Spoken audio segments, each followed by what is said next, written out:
इसके पहले आपने पढ़ा को टर्मिनल एंगल्स, उसके आगे चलते हैं अभी measure of angles.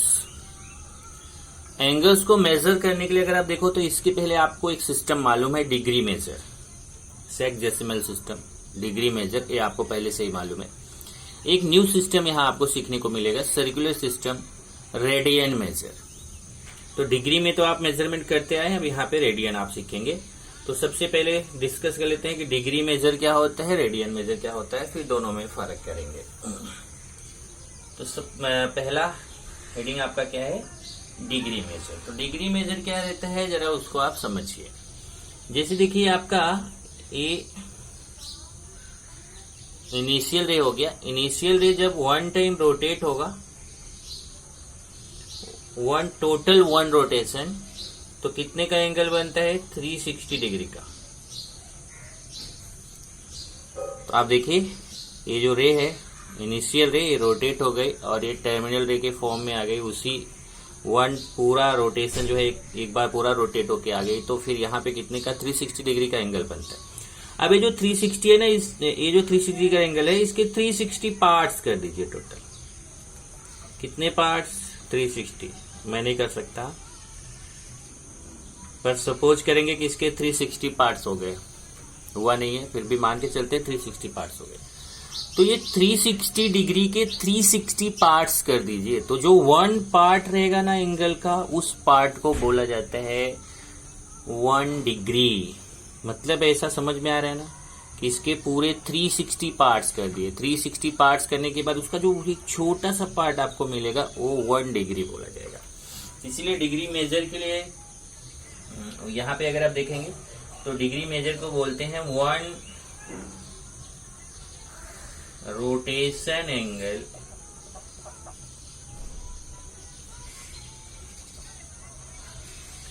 is divided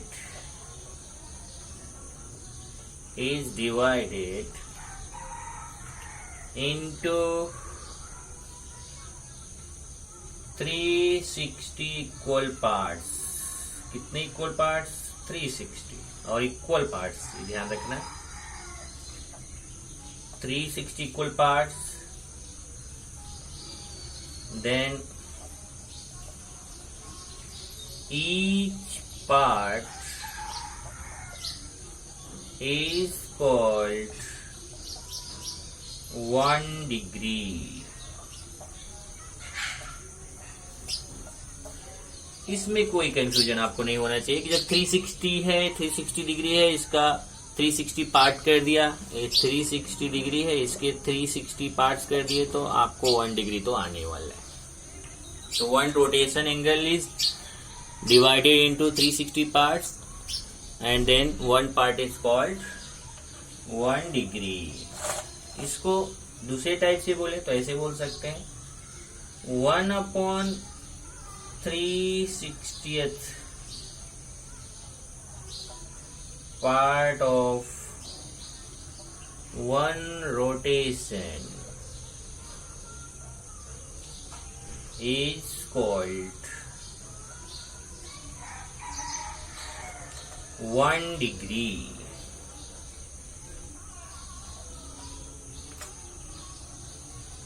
clear है? इस तरीके से 1/360 पार्ट करते हैं तो 1 डिग्री होता है। अब जरा सोचो कि यहाँ पे ऐसे समझिए कि जैसे ये 1 रोटेशन है और इसका आपने ऐसे पार्ट कर दिया, देखिए 1 2 ऐसे आपने 360 पार्ट कर दिया, तो समझिए कि ये आपका 1 डिग्री है, ये भी 1 डिग्री है, ये भी 1 डिग्री है। मतलब 2 पार्ट्स के बीच में से जो पार्ट आपने किया, इसके बीच ये 1 डिग्री का एंगल है। अभी जो 1 डिग्री है ना, इसके भी 60 पार्ट्स कर दीजिए। यहां पे करना इम्पॉसिबल है, पर सपोज करेंगे तो पॉसिबल है। ये 1 डिग्री के कितने पार्ट्स कर दिए, 60 पार्ट्स। और 1 डिग्री के जब 60 पार्ट्स करेंगे तो उसका जो एक छोटा सा पार्ट आएगा उसको बोला जाएगा 1 मिनट। तो यहाँ पे ये इम्पोर्टेंट पॉइंट है।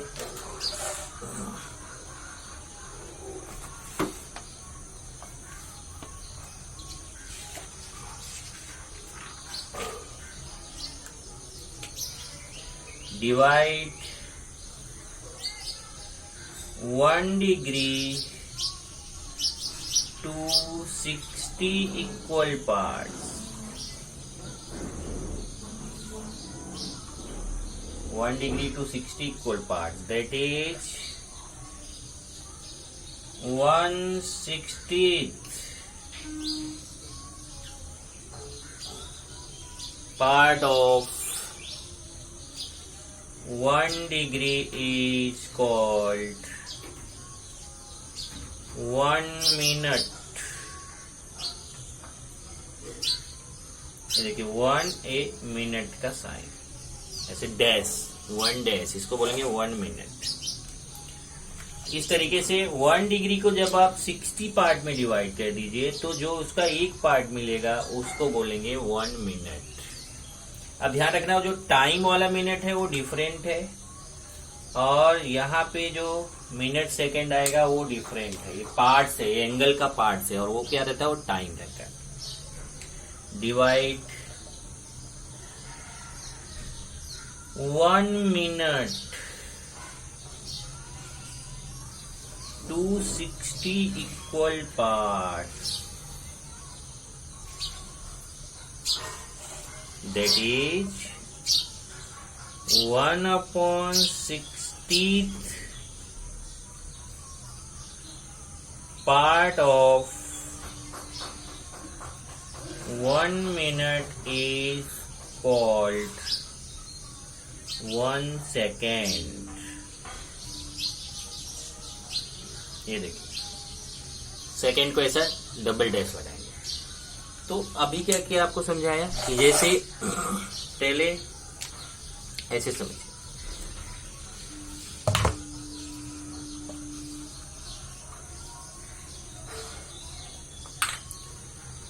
ये आपका 1 रोटेशन हो गया 360 डिग्री।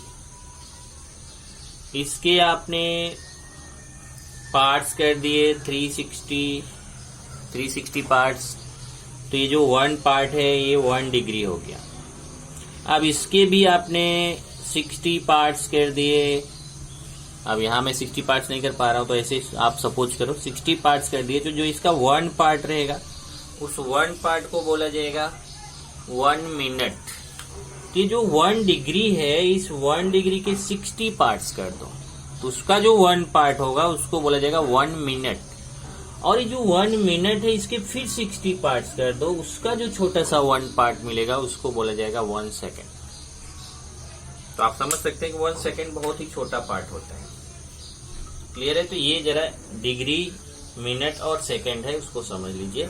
और ये माइंड में रखिए कि जो डिग्री तो ठीक है, जो मिनट और सेकंड है आपका, जो नॉर्मल मिनट और सेकंड टाइम वाला है वो अलग है, वो टाइम मेजर करने के लिए है, और ये जो है वो एंगल मेजर करने के लिए मिनट और सेकंड है। ये तो हो गया आपका जो है डिग्री मेजर। अब नेक्स्ट है आपका रेडियन मेजर, जो आपके लिए नया है। Radian major,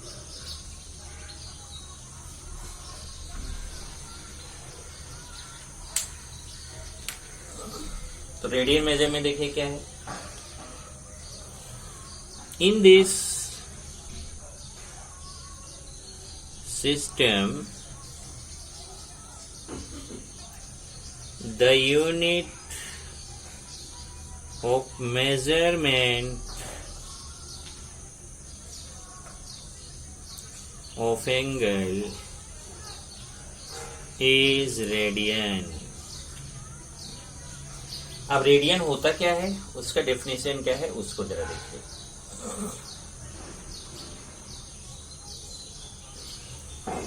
radian major, what is radian major? तो रेडियन मेजर अपने को पता करना है, तो रेडियन मेजर का सबसे पहले डेफिनेशन जानेंगे। Angle subtended at the centre of a circle. Angle subtended at the center of the circle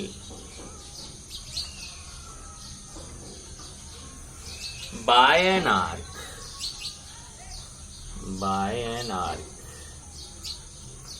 whose length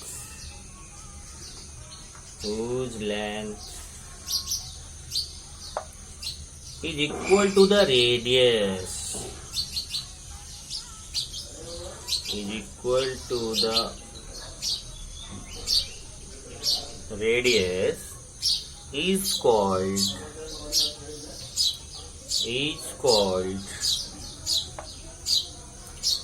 one radian.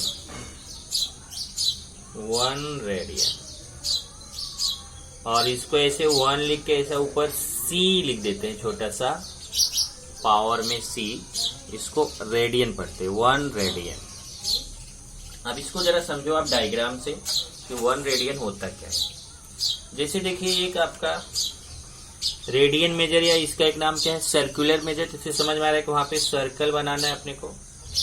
एक सर्कल ले लिया, अब ध्यान से देखना इस सर्कल का रेडियस क्या है। मान लेते हैं कि इसका रेडियस है r। Suppose that the radius of this circle is r। अब इसका अगर रेडियस r है तो हम क्या करें, यहां से देखिए इसको एक आर्क कट करेंगे, और वो आर्क जो कितना कट करना है, जितना रेडियस r है उतने ही लेंथ का यहाँ पे आर्क कट करेंगे। मतलब ये आर्क का लेंथ भी कितना होना चाहिए, r, और ये जो आपका है ये भी रेडियस r है।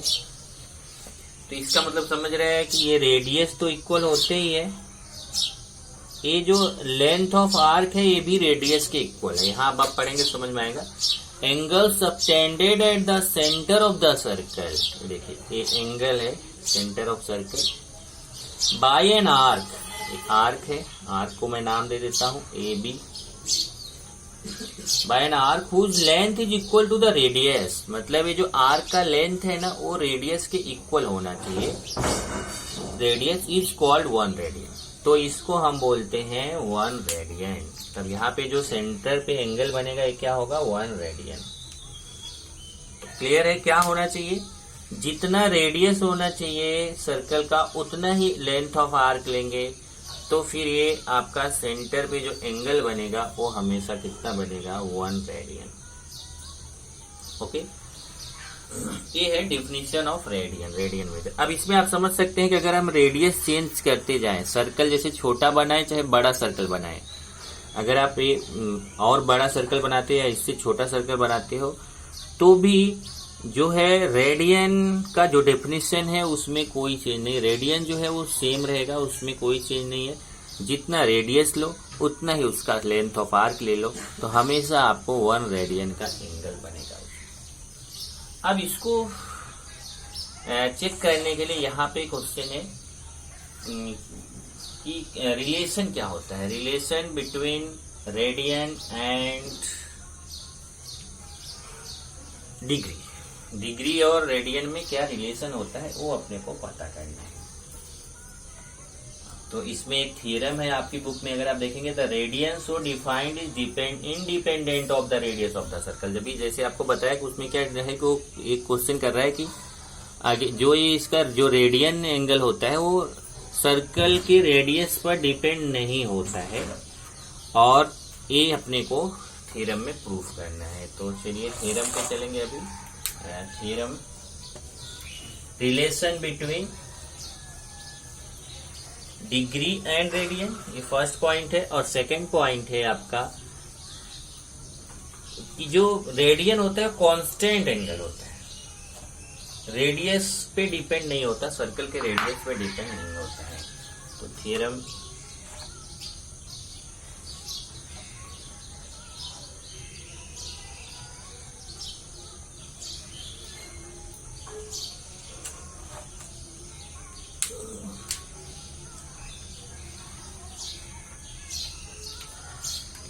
the radian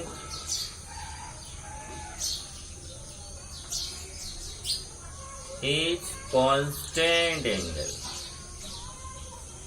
The radian is constant angle and pi radian equal to 180 degree. ये देखिए, ये अपने को प्रूफ करना है। एक तो प्रूफ करना है कि रेडियन जो है कांस्टेंट एंगल है, मतलब रेडियस पे डिपेंड नहीं होता।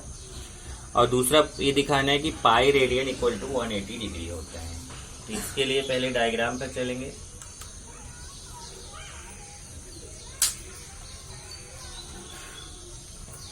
यहाँ पर एक सर्कल लेते हैं,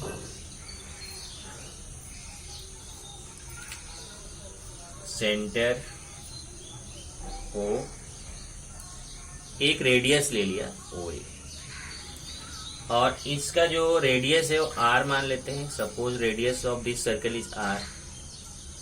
तो हम क्या करेंगे, जितना रेडियस है उतना ही इसका आर का लेंथ भी ले लेंगे ए बी, और ये तो रेडियस आर है। ओके, तो आप जान रहे हो एंगल कितने का बनेगा यहाँ पे, 1 रेडियन, इतना तो आपको पता है। तो इसमें प्रूफ में चलेंगे। Proof,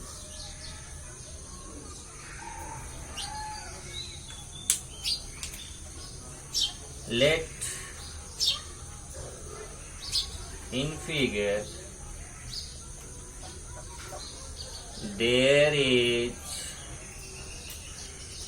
a circle of radius r, length of arc AB is also equal to r। Arc AB का जो लेंथ है उसको भी r ले लेंगे। तो जब देखिए रेडियस r है और लेंथ ऑफ आर्क AB भी आपने आर ले लिया, तो फिर एंगल कितना बनेगा। तो angle AOB equal to 1 radian by definition of, यहाँ पे लिख सकते हैं by definition of radian. Radian के डेफिनेशन से आप जानते हैं कि ए जब आपका जितना रेडियस रहेगा उतना ही लेंथ ऑफ आर्क रहेगा, तो एंगल कितना बनेगा, 1 रेडियन। ओके, अब यहाँ पे हम एक कंस्ट्रक्शन करेंगे। देखिए कंस्ट्रक्शन है, इस डायग्राम में कंस्ट्रक्शन किया, यहाँ सी तक लेके आए इसको, ये आपका कंस्ट्रक्शन हो गया सी तक। अब आप अगर ये एंगल देखें तो ये पूरा एंगल कितने डिग्री का रहेगा, ये पूरा 180 डिग्री का एंगल होगा। ओके, एंगल ये जो लेंथ ऑफ, अगर ये आर्क एबीसी की बात करें तो लेंथ ऑफ आर्क एबीसी कितना होगा, 180 डिग्री होगा। ओके, तो 180 डिग्री को अगर आप देखें तो इसको हम क्या बोलते हैं, ये पूरा 2 पाई आर होता है, मालूम है ना। ये पूरा सर्कल 1 रोटेशन कितना होता है, 2 पाई are.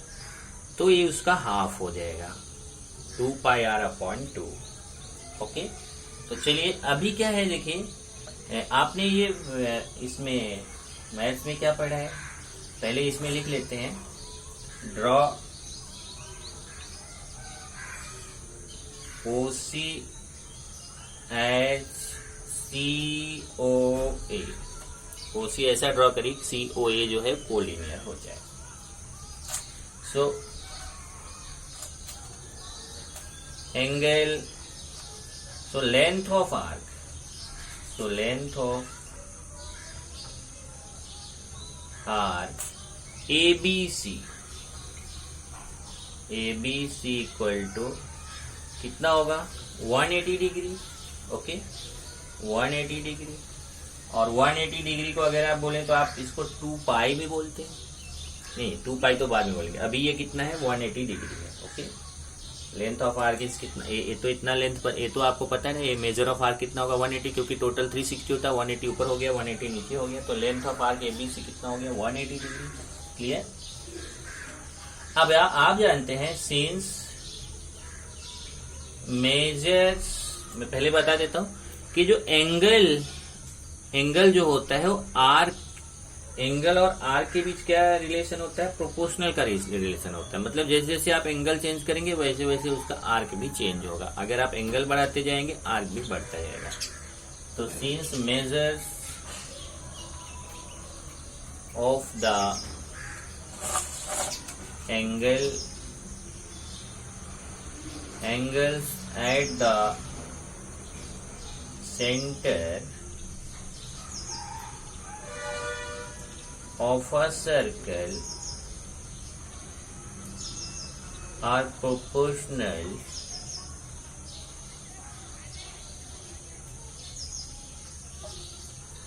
to the length of the corresponding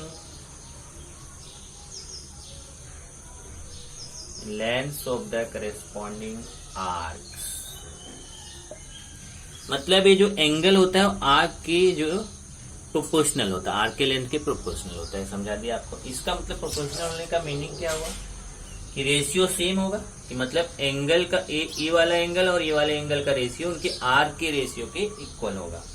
क्या समझिए, measurement of angle AOB upon measurement of angle ABC equal to, जरा समझिए यहाँ पर, ये जो एंगल है ये मेजरमेंट ऑफ एंगल AOB, इसके अकॉर्डिंग आर्क क्या है, AB है, और मेजरमेंट ऑफ एंगल AOC, यहाँ पे AOC, measurement of angle AOC angle है। ए आर्क, इसका करस्पॉन्डिंग आर्क क्या होगा, ABC होगा। फिर से देखिए, AOB एंगल का करस्पॉन्डिंग आर्क क्या होगा, AB, और AOC एंगल का करस्पॉन्डिंग आर्क क्या होगा, ABC। तो इनका जो रेशियो होगा सेम होगा, मतलब angle AOB upon angle AOC equal to arc AB upon arc ABC। यहाँ पे हो जाएगा measure of length of arc AB upon length of arc ABC। Okay, अब देखिए ए एंगल, इसको तो अभी ऐसे रहने देते हैं, इसको जरा देखिए, length of arc AB, arc AB का length upon length of arc ABC। तो AB का लेंथ तो यहां से आपको दिख रहा है कितना है, R, और ABC का लेंथ कितना होगा, पूरा 2 पाई R होता है, 2 पाई R का हाफ, 2 पाई R का हाफ हो जाएगा। तो ये देखिए यहाँ पे, so measure of angle AOB upon measure of angle AOC equal to R upon, और AOC का जैसे बताया आपको कि पूरा 2 पाई R होता है, ये पूरा सर्कल 2 पाई R होता है, उसका हाफ मतलब पाई R। तो ये हो जाएगा 2 cancel, R upon pi R, और R भी कैंसिल हो जाएगा, तो 1 अपॉन पाई हो जाएगा। Measure of angle AOB upon measure of angle AOC equal to R cancel करेंगे तो क्या आएगा, 1 अपॉन पाई। ओके, अब क्या करिए, क्रॉस मल्टीप्लाई कर दीजिए। ओके, यहाँ पे इसकी वैल्यू पुट कर देते हैं पहले, फिर क्रॉस मल्टीप्लाई करते हैं। इसकी वैल्यू देखिए, AOB एंगल AOB का मेजर कितना है, रेडियन में मेजर कितना है, 1 रेडियन, और एंगल AOC का डिग्री में मेजर कितना है, देखिए पूरा 180 degree is equal to 1 upon pi. Okay, तो पहले तो यहाँ पे 2 चीजें प्रूफ करना है, ये वैल्यू बाद में पता करते हैं। पहले अपने को प्रूफ करना है कि ये रेडियस पे डिपेंड नहीं है। तो यहां से आप देख सकते हैं, so measurement of angle AOB equal to 1 upon pi measurement of angle AOC।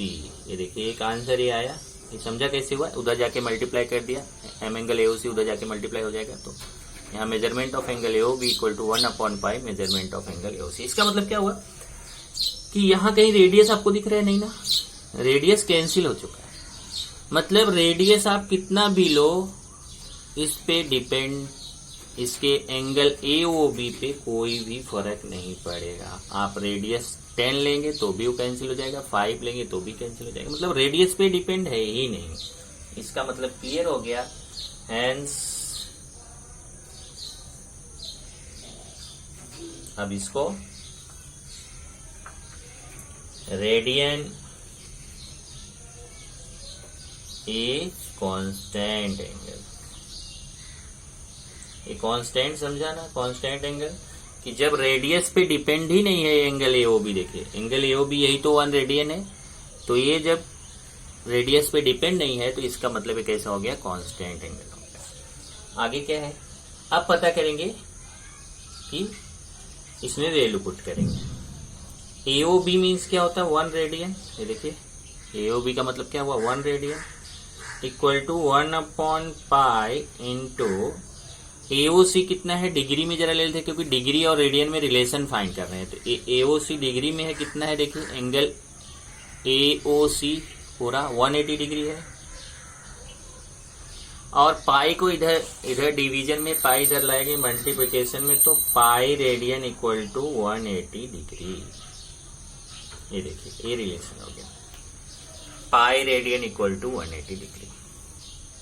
Clear है, ये चीज ध्यान रखिए। इसी पे डिपेंड है आपकी एक्सरसाइज। कुछ चीजें और हैं जो मैं डिस्कस करूंगा, लेकिन उसके पहले एक्सरसाइज पे चलते हैं। इसमें 1-2 पॉइंट्स और नोट आउट कर लो एक्सरसाइज पे जाने से पहले। For converting degree to radian, degree to radian, यहां से देखिए 2 चीजें आपको और मिलते हैं। ये देखिए, अगर यहां से आपको ये पता किया जाए कि 1 रेडियन इक्वल टू 180/पाई डिग्री, क्लियर है, ये देखिए पाई अपॉन में आएगा तो 1 रेडियन हो जाएगा, 1 रेडियन इक्वल टू 180/पाई डिग्री।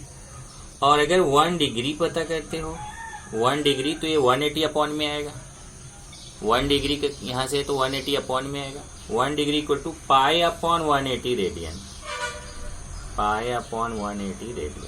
अब ध्यान से देखना, अगर आपको डिग्री को रेडियन में कन्वर्ट करना है, मतलब 1 डिग्री है उस तो पाई अपॉन 180 रेडियन होता है। अगर x डिग्री रहेगा तो x का मल्टीप्लाई हो जाएगा, x पाई अपॉन 180 रेडियन।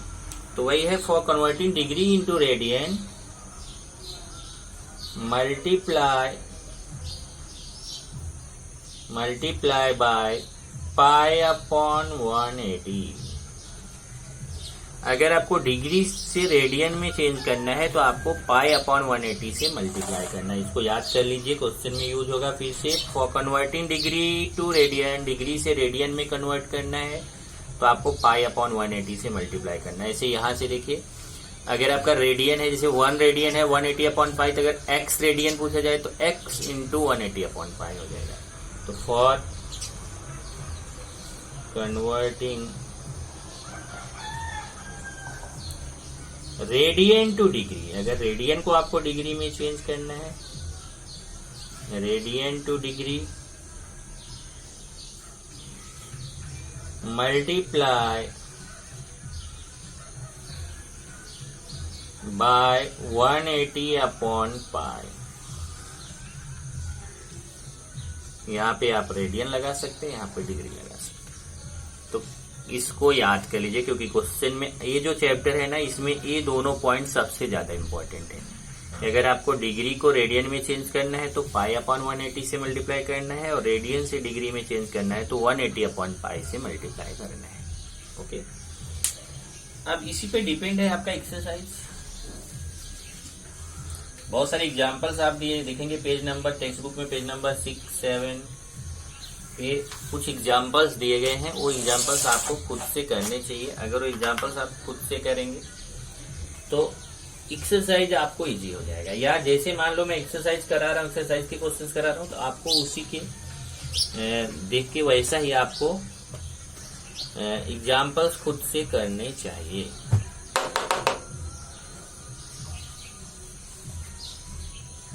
चलिए अभी चलते हैं एक्सरसाइज 1.1।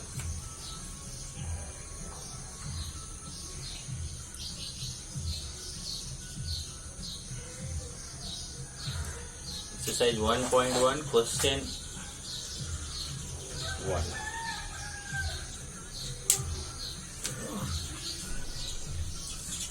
क्वेश्चन 1 क्या है जरा देखते हैं। determine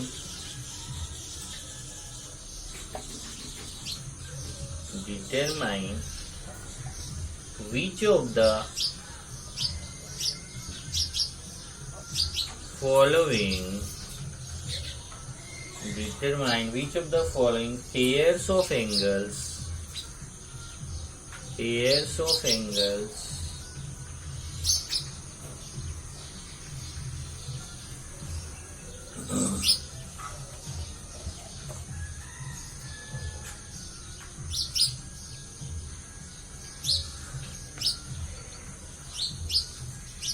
determine which of the following pairs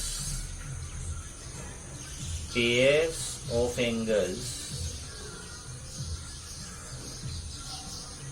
are co-terminal। अब देखिए, जहां से आपने पिछला लेक्चर खत्म किया था वहीं पे फिर आ गए। Determine which of the following pairs of angles are coterminal. पिछला लेक्चर याद है आपको, आपने इसी पे खत्म किया था, को-टर्मिनल एंगल्स, और वहीं पे हम फिर आ गए हैं। क्वेश्चन नंबर 1 उसी पे है। तो उसका फर्स्ट देखिए, बहुत इजी है, एक क्वेश्चन में बता दूंगा तो उसी तरीके से आपको सभी क्वेश्चंस करने हैं। जैसे आपका 210 डिग्री है और -150 डिग्री, हमें ये पता करना है कि ये को टर्मिनल एंगल्स हैं कि नहीं। तो आपको मैं याद दिलाता हूँ, प्रीवियस लेक्चर में आपने क्या किया था, आपको बताया था कि अगर आप ये जो दोनों एंगल्स है ना, एक तो को टर्मिनल पता करने के लिए क्या है, आप 210 का एंगल बनाओ और -150 का एंगल बनाओ। अब जैसे मान लीजिए कि मैं यहाँ से 210 का एंगल बना रहा हूँ, कैसे, ये 180 हुआ, 180 के बाद 30 और जाऊंगा, ओके, तो ये हमारा 210 का एंगल बन गया। अब -150 का एंगल बनाना है तो हमें ऐसा उल्टा जाना पड़ेगा। ये तो 210 का एंगल हो गया, 210 डिग्री। अब हमें -150 का बनाना है तो ये आपको बताया था पॉजिटिव एंगल है 210, तो एंटी क्लॉकवाइज चलेंगे, और 150 निगेटिव है तो ऐसे क्लॉकवाइज चलेंगे। 150, ये देखिए यहां तक -150, तो हमें कितने का बनाना है यहाँ पे, एक मिनट, ये गलत बना दिया ना, फिर से देखिए 210 गलत बना दिया। ये देखिए, ये आपका समझो OA हो गया, इसको रोटेट करेंगे 210, तो 210 कहाँ आएगा, देखिए यहाँ तक आया तो ये 180 हो गया। 180 से 30 और ले लेंगे। ये देखिए यहाँ तक 180 हुआ ना, तो 180 के बाद 30 और ले लेंगे। ये देखिए ये 30 और ले लिया, तो ये हमारा बन गया 210 का एंगल। अब ये इसका इनिशियल आर्म हो गया OA और ये इसका टर्मिनल आर्म हो गया OB। ये टर्मिनल आर्म होगा। अब हमने क्या बताया था, अगर आपका जो दूसरा एंगल है उसका भी इनिशियल आर्म और टर्मिनल आर्म यही रहेगा तो फिर वो आपका को टर्मिनल एंगल हो जाएगा। तो जैसे देखिए अभी यहां से अब कितने का बनाना है अपने को, -150 का, तो ये यहां से अब हम क्लॉकवाइज चलेंगे। ये मैं ऐसा खींच देता हूं पूरा, ये देखिए, ये आपका अभी क्लियर हो जाएगा। ये देखिए यहां से चलता हूं मैं, मुझे -150 का बनाना है, तो अभी देखिए -90 हो गया यहाँ तक, 60 और, ये देखिए इतना है 60 और, तो कितना हो गया -150 का। तो इसका भी देखेंगे इनिशियल आर्म वही है, टर्मिनल आर्म वही है, क्योंकि ये आपने कितना लिया था, देखिए ये 180 के बाद ये 30 लिया था, बराबर कि नहीं। देखिए ये पूरा 180 था, 180 में 30 और ले लिया था। ये थोड़ा सेम दिख रहा है आपको, मैं थोड़ा सा और अलग कर देता हूँ, ये ऐसे। अब इधर कितना है 60, 30 90 हुआ कि नहीं। तो आप देख रहे हो कि ये जो -150 डिग्री है इसका भी इनिशियल आर्म और टर्मिनल आर्म वही है, same. The initial arms and terminal arms are equal, same. तो फिर ये को टर्मिनल एंगल बोला जाएगा। लेकिन ये खींचने में अपने को क्या है, टाइम जाएगा और खींच के बताना भी नहीं है, ये तो केवल कॉन्सेप्ट के लिए है। मेन क्या है, मैंने आपको बताया था कि डिफरेंस निकालिए, एंगल्स का डिफरेंस फाइंड करिए। अगर डिफरेंस जो है वो आपको 360 डिग्री का मल्टीपल आ रहा है। 360 डिग्री का मल्टीपल तो 360 इंटू 1, 360 इंटू 2, 360 इंटू 3, 360 इंटू 4। अगर इसका मल्टीपल में आ रहा है डिफरेंस, जैसे 360 आ रहा है, 720, 1080 या 1440, ऐसा अगर इस तरीके से मल्टीपल में आ रहा है 360 का, तो फिर उसको बोलेंगे कोटर्मिनल एंगल्स। तब अगर आप उसको ड्रॉ करके भी चेक करोगे ना, तो उसका इनिशियल और टर्मिनल आर्म दोनों सेम रहेगा। चलिए यहाँ पे चेक करते हैं, अभी वही क्वेश्चन पे आते हैं। यहाँ पे डिफरेंस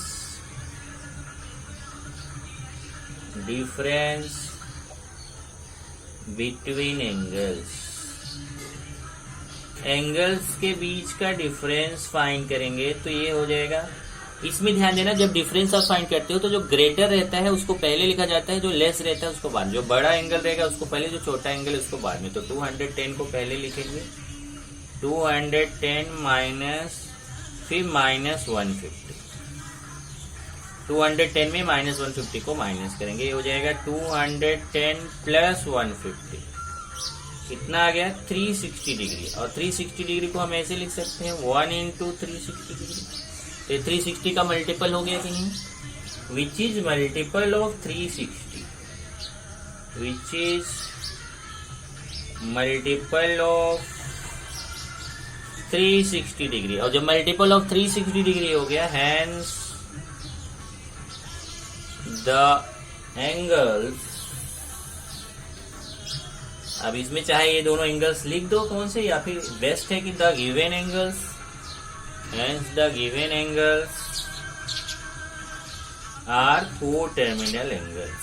बस इतना सही करना, co-terminal angles। ये मैंने इसके प्रीवियस लेक्चर में आपको बता दिया था कि आप इसका एंगल्स का डिफरेंट फाइंड करो। अगर वो 360 का मल्टीपल आता है तो वो को-टर्मिनल है, 360 का मल्टीपल नहीं आएगा तो को-टर्मिनल नहीं है। चलिए अभी सेकंड क्वेश्चन पे चलते हैं। Second question, 360 degree minus 30 degree. ये देखिए, दोनों एंगल्स को हमें पता करना है कि को टर्मिनल है कि नहीं। तो हम क्या करेंगे, सबसे पहले इनके बीच का डिफरेंस निकालेंगे। डिफरेंस बिटवीन एंगल्स के बीच का डिफरेंस फाइंड करेंगे। तो इसमें लार्जर कौन है? 360 माइनस, ये लेस है, माइनस 30। 360 प्लस 30, 390। अब 390 360 के टेबल में आता है? नहीं आता है। Which is not multiple of, which is not multiple of 360 degree, hence the given angles are not co-terminal angles, hence the given angles are not co-terminal angles। Okay, एक और बता देता हूं आपको बस। थर्ड,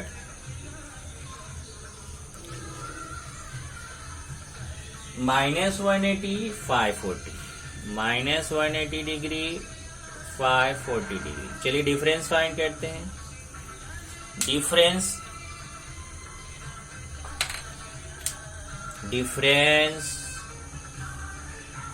बिटवीन एंगल्स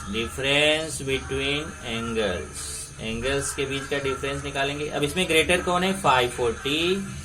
तो 540 minus 180, ये minus 180 है। 540 माइनस 180। अब इसको जब आप देखेंगे तो ये आएगा 540 प्लस 180।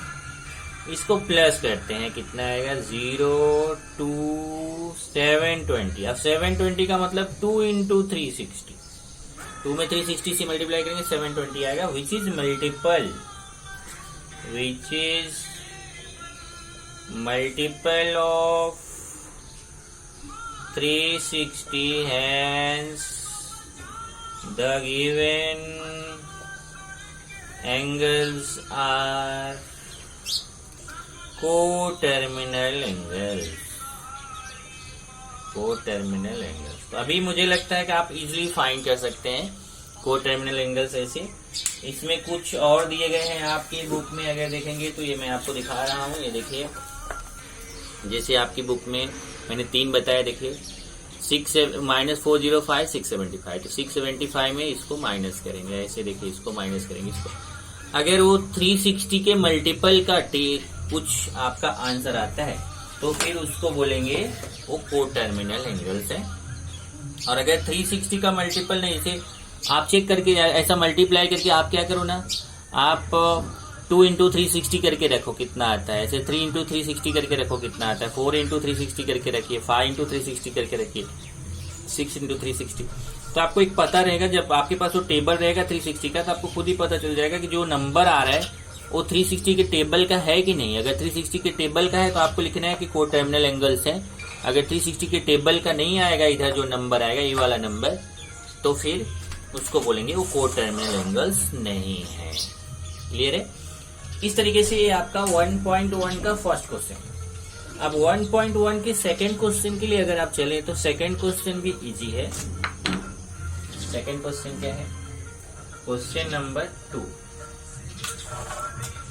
क्वेश्चन नंबर 2 है, draw the angles of the following measures. Draw the angles of the following measures and determine the quadrant।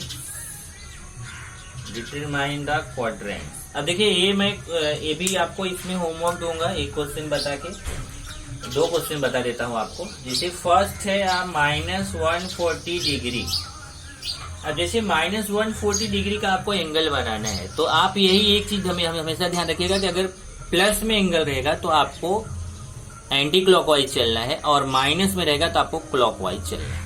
Okay, तो जैसे ये माइनस में, तो पहले आपको क्या करना चाहिए, इसमें ऐसे एक्स एक्सिस ड्रॉ कर लीजिए और y एक्सिस ड्रॉ कर लीजिए। जितने भी क्वेश्चंस रहेंगे सबसे पहले उसमें ध्यान रखिए कि आपको x एक्सिस और y एक्सिस सबसे पहले वहां पे ड्रॉ कर लेना है। यहाँ पे लिख दीजिए x x dash y y dash, और यहाँ आप जानते हैं ओरिजिन होता है, लेकिन अभी बहुत सारा रोटेशन आपको करना है। तो अब यहीं पे एंगल बनाना है, और इनिशियल आर्म हमेशा ध्यान रखिए, इनिशियल आर्म आपको यही रखना है। तो यहाँ पे मैं चलो O लिख देता हूँ, और इनिशियल आर्म यहाँ पे आपका हो गया मान लो A। फिर आपको 140 का एंगल बनाना है, तो 140 वो भी माइनस में, तो आपको ऐसे क्लॉकवाइज चलना है, और क्लॉकवाइज चलेंगे, और क्लॉकवाइज चल के आपको -140 का एंगल बनाना है। तो चलिए मैं यहाँ से चलता हूँ, देखिए क्लॉकवाइज, और ये आपका इससे चलूंगा तो यहाँ से यहाँ तक 90 होगा। 90 के बाद थोड़ा सा और चलना अपने को, कितना 90 के बाद 50 और, ये वो मैं यहाँ से हटा देता हूँ, यहाँ वो लिख देता हूँ। ये देखिए 90 तो चलूंगा, 90 के बाद अपने को 140 में 90 माइनस करके चेक कर लो कितना और बच रहा है, 50 और बच रहा है, तो 50 और चलना है यहाँ से 50 डिग्री। तो आप कैसे करोगे, जो डी रहेगा ना उसको, ये जो आपका y एक्सिस का नीचे वाला लाइन है इस पे डी रख दीजिए, और डी रख के आप 50 डिग्री और एंगल बना दीजिए, क्योंकि यहाँ तक तो 90 है, ये 50 और बना देंगे तो 90 + 50 कितना हो जाएगा 140। या आप डायरेक्ट भी बना सकते हैं, इस पे रख के भी 140 बना सकते हैं, पर बेस्ट है कि आप ये y एक्सिस का जो नीचे वाली लाइन है इस पे डी रखिए और 50 डिग्री का एंगल बना दीजिए।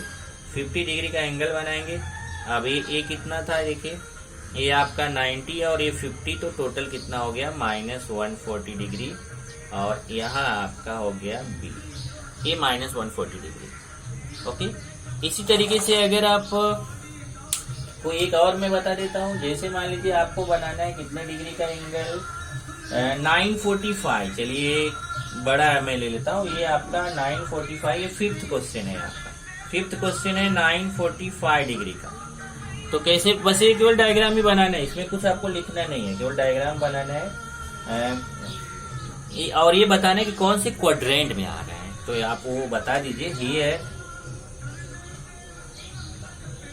The angle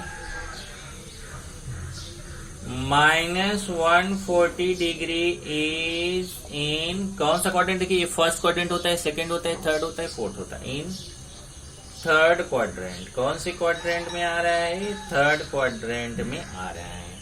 clear? ऐसे 945 डिग्री है, 945 डिग्री का अभी मैं आपको बना के दिखाता हूं। पहले मैं एक्स एक्सिस और वाई एक्सिस ड्रॉ करूंगा यहाँ पे। ये देखिए, ये एक्स एक्सिस हो गया, ये वाई एक्सिस। हमें 945 डिग्री का बनाना है, तो एक तो पॉजिटिव है तो एंटी क्लॉकवाइज में चलूंगा। तो देखिए कैसे, पहले मैं यहां से चलूंगा 1 टाइम तो 360 हो गया, एक बार और रोटेट करूंगा तो 720 हो जाएगा, 360 इंटू 2 720। अब 945 में मैं 720 माइनस कर लेता हूं, तो 5 2 2 225 और चलना है। तो 225 और चलने के लिए देखिए, पहले मैं यहां से 180 चला, अब 225 में 180 माइनस कर लिया तो कितना बचा यहाँ पे? 45। ओके, अब मुझे 45 और चलना है। देखिए ये यहाँ से 45, तो मैं क्या, जो डी रहेगा ना उसको एक्स एक्सिस पे इधर रखूंगा उल्टा करके, और 45 डिग्री का यहाँ पे एंगल बना दूंगा। तो ये देखिए 45 डिग्री का एंगल बन जाएगा। ये हमारा हो जाएगा बी और ये हो जाएगा ए। ये जो एंगल बनेगा, ये एंगल कितने का बनेगा? 945 डिग्री का, बराबर है। तो 945 डिग्री का एंगल जब आपको बना रहे हो तो यहाँ पे लिख दो ऐसे 945। तो क्या समझा कैसे? पहले 1 टाइम रोटेट हुए 360, फिर 1 टाइम रोटेट हुए, तो दूसरे टाइम रोटेट हुए 720, 720 के बाद ये 180 यहाँ तक आए तो 180 और, ओके। फिर 720 इंटू 180 कर लिया, समझो मतलब कि पहले 720 माइनस किया 225 है, तो 225 से फिर हम 180 और चले, यहाँ पहुंच गए, तो 220 180 माइनस किया तो 45 और बचा। अभी यहाँ से यहाँ के बाद 45 और जाना है, तो यहाँ डी रख के 45 का एंगल बना दिया और ये पूरा हो गया 945 डिग्री। अभी कौन से क्वाड्रेंट में आ रहा है? थर्ड क्वाड्रेंट में आ रहा है। तो यहाँ पे भी वही लिखना है, here the angle 945 degree is in third quadrant. तो इसी तरीके से और भी एंगल्स हैं, बस इस चीज का ध्यान रखें। मैंने दोनों टाइप का बता दिया कि अगर माइनस में रहेगा तो आपको क्लॉकवाइज चलना है और प्लस में रहेगा तो आपको एंटी क्लॉकवाइज चलना है। अब आप देखेंगे तो आपकी बुक में यहाँ पर ये देखिए बहुत सारे एंगल्स बनाने के लिए दिए गए हैं। बी वाला देखिए क्वेश्चन 2 नहीं था, 1 का बी था, मैंने 2 लिख दिया है। यहाँ पे क्वेश्चन 1 का B, draw the angles of the following. तो ये देखिए आपको कुल 10 एंगल्स ड्रॉ करने के लिए बोला गया। तो फर्स्ट और सेकंड आपको पूरा करके, यही आपका असाइनमेंट है कि आपको फर्स्ट और सेकंड क्वेश्चन पूरा करके देना है। फर्स्ट यहाँ पे, सेकंड मैं फिर से सेकंड बोल दिया, यहाँ पे सेकंड नहीं है बल्कि क्वेश्चन 1 का बी है, क्वेश्चन 1 का बी। तो क्वेश्चन फर्स्ट का ए और फर्स्ट का बी आपको करके देना है। अब ध्यान रखिए, फर्स्ट के बी में क्या करना है, ऐसा डायग्राम बनाना है। डायग्राम बनाने के बाद आपको साइड में बता देना है कि ये जो टर्मिनल आर्म इसका जाएगा वो कौन से क्वाड्रेंट में जाएगा, वो आपको बताना है।